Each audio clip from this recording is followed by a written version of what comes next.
Good day, ladies and gentlemen. Your gun doctor here. Season 6 Grav is terrible, but one thing actually elevates it, so it's not good apart from the ammo conversion, which then turns it good again.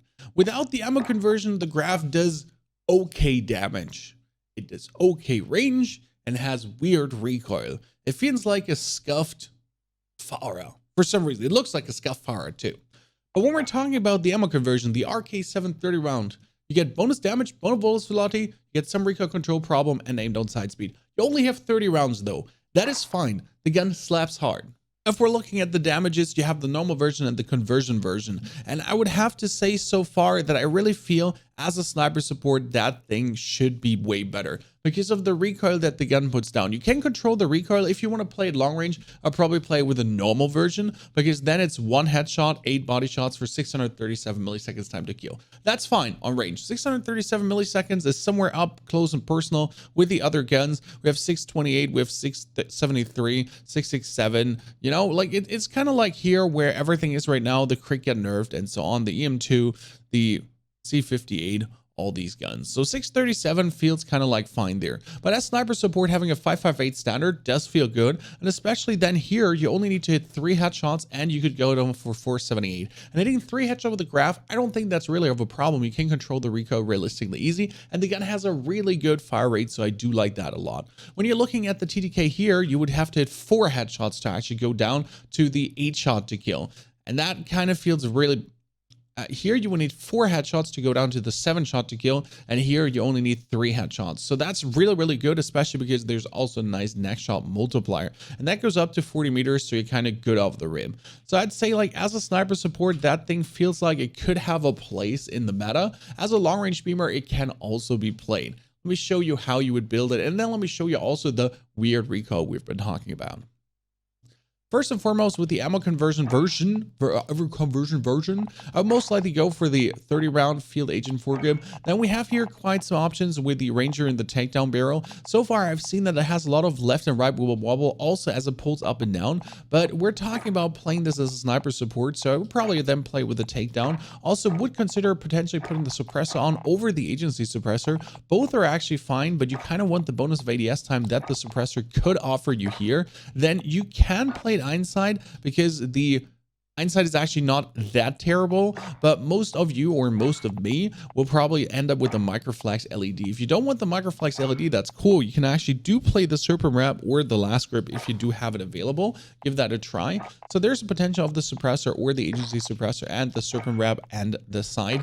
Each of these do work. We're going to show you the recoil in a second. If you would like to play this then on the long range, I've been experimenting really with the Susan Multi-Zoom, but the Susan Multi-Zoom is a no-go here. Feels like that the actual 3 arms just do the better job. I'm mostly playing the Ranger foregrip because I don't have the last one unlocked yet, but the last grip, the last barrel task force would obviously be the best. Together then with the agency suppressor, the normal 50 round mag, and the field agent grip. You do have a certain beamer, but let me show you where the issue is and where you have to look out for when you're playing this gun. First, we have the sniper support Grav. Now, I already swapped the suppressor for the agency suppressor. I've been talking about it, but I have to say after a couple of tests, it does feel better with the normal suppressor. You can see it quite shoots straight, especially with the grip, especially with the barrel we do have on. So it's not really hard to keep this on target. When you do have to fight a little bit versus the recoil, but then it's only 30 bolts, you're actually really nice off. The ADS time feels really good, and that's where I'm also feeling that you really don't need the suppressor because we're good off. So you can slide around a corner, go in, and then actually keep our track really good on. If we're talking about now, we gotta hit those headshots. I think it's really possible. Like, we're going for this and we're gonna here and you're trying to hit the headshots. It shouldn't be a thing, you know, you can get it on. You obviously have to think about, could you be more pinpoint precision with this side? But all in all, the recoil here is quite congruent and quite nice when you are playing this with the takedown and the agency suppressor. Now we're talking about the long range build. So you're gonna be able to do 40 meter shots, and you see the gun has quite an aggressive climb. Obviously, we're not playing any kind of task force barrel right now. We have the normal vertical recoil barrel. With the normal vertical recoil barrel, everything still feels like really nice, up close and personal together, but you do notice the gun has a significant pull up in recoil.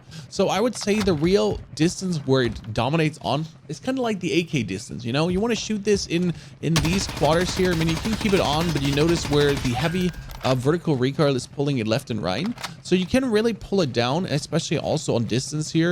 It is possible to hit, but you can't rely very much on the hits like you could on the Crick or anything else. I mean, it is controllable, yes, but it is not a laser beam like the Crick. On these distances though, you're good on. I mean, as you can see, like, we're really hitting the same spot over and over and over again. So like these 30, 50, 60, 70, 80 meter distances that you're fighting on, I think that's where you can really good use the rifle, but you're not going to be going good with like 200 meter shots.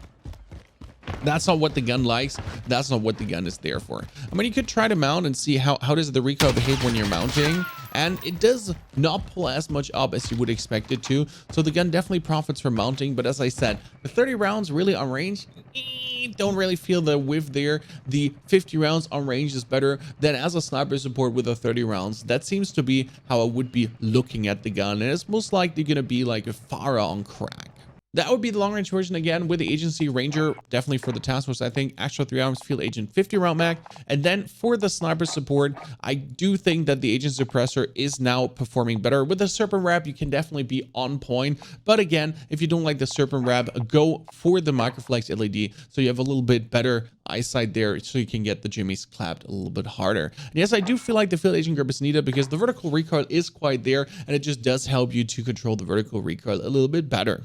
What do you think about the Grav, ladies and gentlemen? I think it's not absolutely broken, OP, flushed out, crazy, nutty gun, but you can have quite some fun with it and enjoy your time. So they definitely did not put a complete useless gun in, but they also didn't bring out the absolute new meta gun. That would be my assessment right now, but what do you think? Probably the way I look at it right now, it is more a Rebirth Island gun than actually a Warzone gun, because with the TTK, with the ranges worse at, and with the recoil, it seems perfect on Rebirth Island, but I wouldn't say perfect for Verdansk. So this is probably Resurgence gameplay. Maybe Bear Pig Central can chip in on that. He definitely tried it already. Check out his channel. He's doing a lot of Rebirth gameplay. So might be that is really a gun for this. Like the AK is also really good on Verdansk, but it actually dominates on Rebirth Island due to the way it works on the certain damage ranges. And I think that's really the same with this gun as then the long range version. Maybe you could even play the 30 round mag on a long range version then as you're looking at Rebirth Island. But what do you think? Drop it in the comments below. How have you been enjoying Warzone Season 6 and the map changes so far? I still gotta get rid of my random game crashes that occur before I can really completely play the gun over and over again. Wish you a fantastic good time. Wish you a fantastic good day. Hope you're going to have a fantastic one. Don't forget to subscribe. See you in the next video.